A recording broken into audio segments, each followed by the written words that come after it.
Today I wanted to talk about one of my favorite kit guns. There's another one that I used to use a lot that I'll show you at some point, maybe in another video. But this is the Vermisplicer kit gun.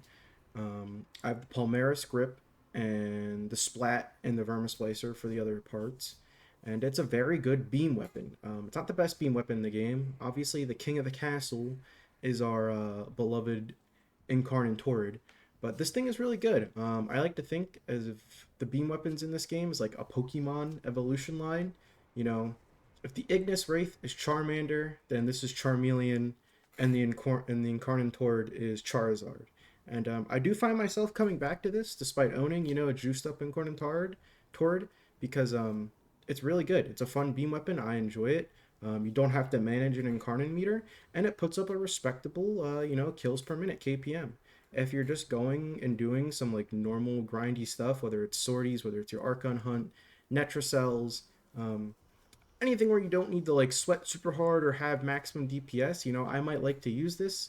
It is my most used primary in the game. I'll even show you that here. I'm not BSing you. Used. And it's already up there, yeah. But we go to primary weapon here. Vermisplicer kit gun. I've been around the block with this thing. It is my most used thing. Most used primary. And the Spore Lacer, my other favorite kit gun, was typically in my secondary slot. Those were my go-to for so long when they came out. I absolutely loved the Deimos kit guns here. So maybe I'll show the Spore Lacer one day, but the Vermisplicer is my one true loved kit gun beam weapon. So I'll show you it now. It is a little, it's an old gun. Got to stack it on the little trash units here to get the my Arcane going, Primary Merciless. And I do have Pax Charge on it, so we are getting some headshots. But hey, all I'm doing is holding left click. And I have 3 forma on this thing, so it's not super expensive, You could probably grind this out, get your standing, get the parts, and slap on some forma, and you'll be cooking. Like I said, that's three forma right there. Nothing crazy with this thing, I'll tell you. Let's check out our upgrades here, go over our mods. So, is there anything out of the ordinary that you would not see in a, viral hybrid crit build? No. This gun doesn't do anything special. There's no gimmicks. There's no smoke and mirrors. It is just a good beam weapon. So we have Vital Sense for crit damage, Critical Delay for crit chance. We're modded for Viral Heat. Sting does have a lot of status chance, so we have Rifle Elementalist on, and it's going to make the slash procs we do and the heat procs we do a lot more damage. Galvanized Aptitude, this gun does get gun CO on the beam, and more status chance is nothing to be mad about. And Galvanized Chamber, because if you know multi-shot and beam weapons, they go hand in hand together. With Critical Delay, we are sitting at 117 critical chance, so tons of yellows, little bit of oranges here and there. And I think with like a Vigilante mod or two, and put Arcane Avenger on your Warframe, you could probably pump out some reds. But this is a good time. This is my build. This is my go-to build that I've updated since Jade Shadows and we got the Elementalist mods. And I love this thing. As for the Arcanes, Primary Merciless, as always. You can obviously run Dexterity if you're going to keep it in your pocket and run a melee weapon. That's a thing. Primary Deadhead, not really. You don't need the recoil buff, and you don't need the headshot damage with a beam weapon like that. I could see a world where Primary Crux, I know Primary Crux builds is like the go-to on the Ignis Wraith now. I don't really think I need on this gun. The reload's fine. It doesn't really need the Giga status chance and the heat proc damage. It has enough base crit damage and base damage alone to survive off that. Because that's why I use this. The Ignis Wraith base damage is low. So you run this to get tons and tons of heat procs on your Ignis Wraith. So that does all the heavy lifting for you. But I don't think this gun needs it. I'm sure the build's viable. Primary Crux is just that good nowadays. But I like a normal standard hybrid crit elemental build that we got going on here. Like I said, nothing out of the ordinary. 3 forma, and if you don't know, when you guild a kit gun, you get to put a polarity on it. So that's why there's 4 polarities, but 3 forma. Nothing crazy. As for the arcanes here, I have Pack Seeker. It's literally extra AoE damage. I used it in my Tomb Finger video, and these older guns kind of need it because everything has a unique trait nowadays. Everything has a gimmick that comes out. You might feel a little bit behind if you're using this compared to another gun in your loadout. So I like Pack Seeker. I know a lot of people like Pack's Charge for the ammo economy.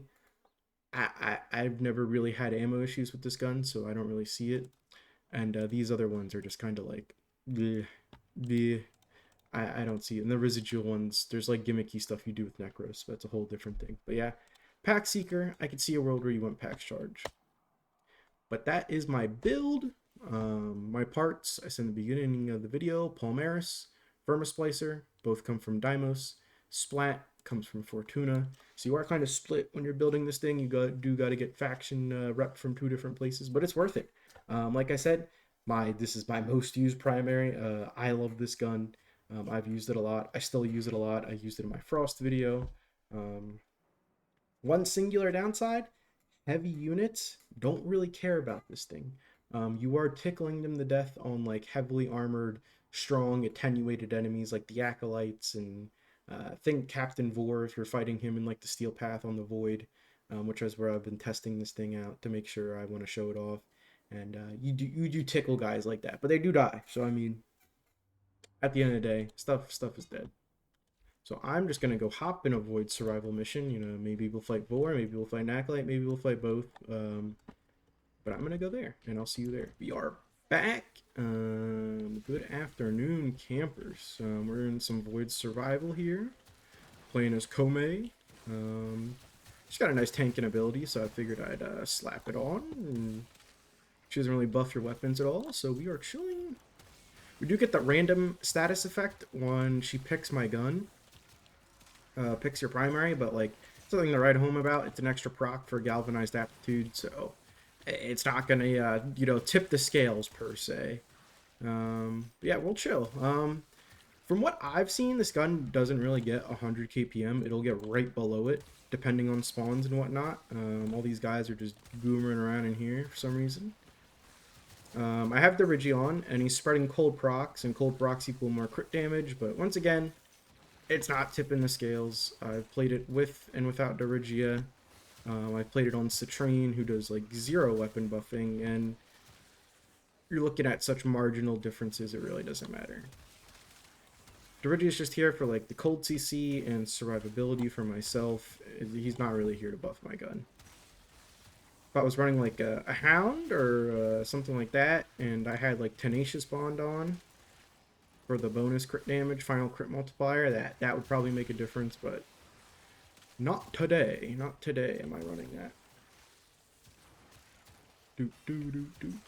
But yeah, we are chilling. Nothing crazy going on. Just a chill Monday survival sesh here with my kit gun. Hopefully we don't get Malice. He's always annoying to fight, showing off weapons. You know, Warframe's good time. You know, one-shot him with Warframe abilities. Melee weapons, one-shot him with a melee heavy attack. Guns that shoot projectiles, bad time, because he just puts a mag bubble on your head and you kill yourself. In-game.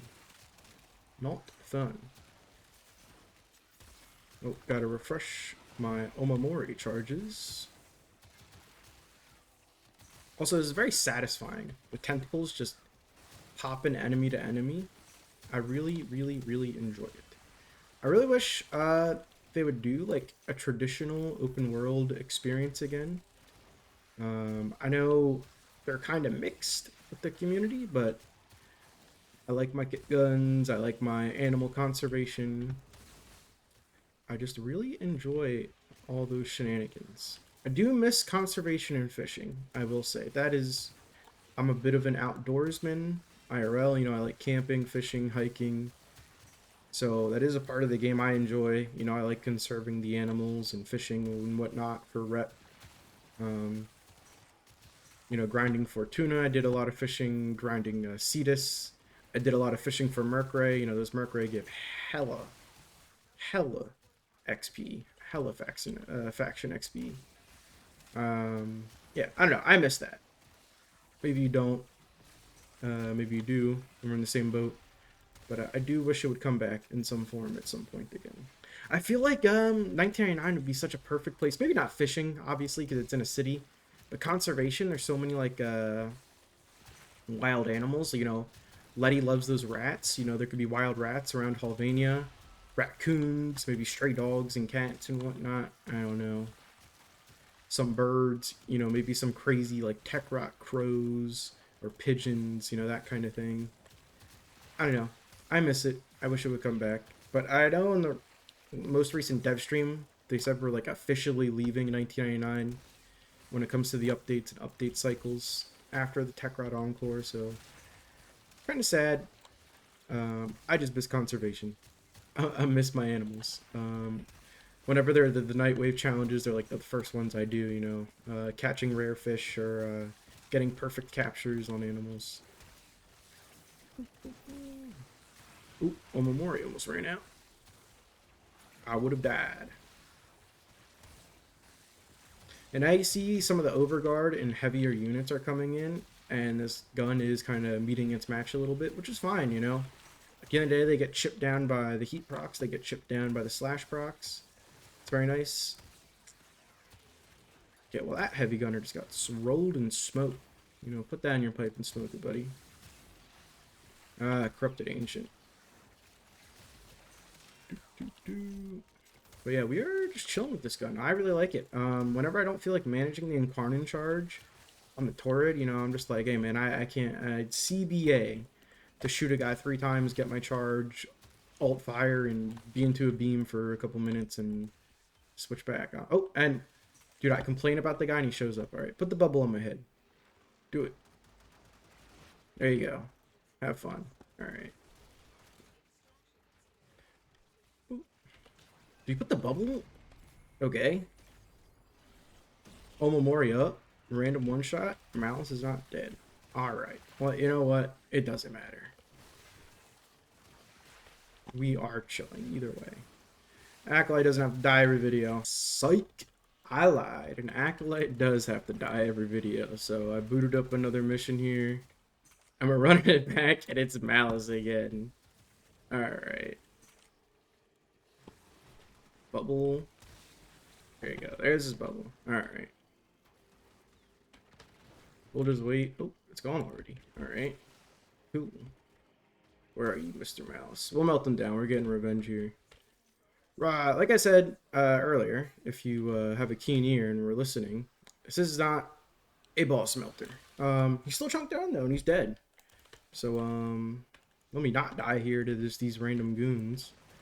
I'll CC him. Why not? I'm Kome. But I'm out of here. That is my Vermisplicer kit gun. We did end up killing an Acolyte. Took a try, you know, because last time I wasn't paying attention. One shot myself against friggin' Malice Bubbles. But, you know, it is what it is. He's dead, though. We got revenge. We got lucky enough. He spawned again. And that's that. So I'm actually gone now. So sorry for psyching you out, though. Bye.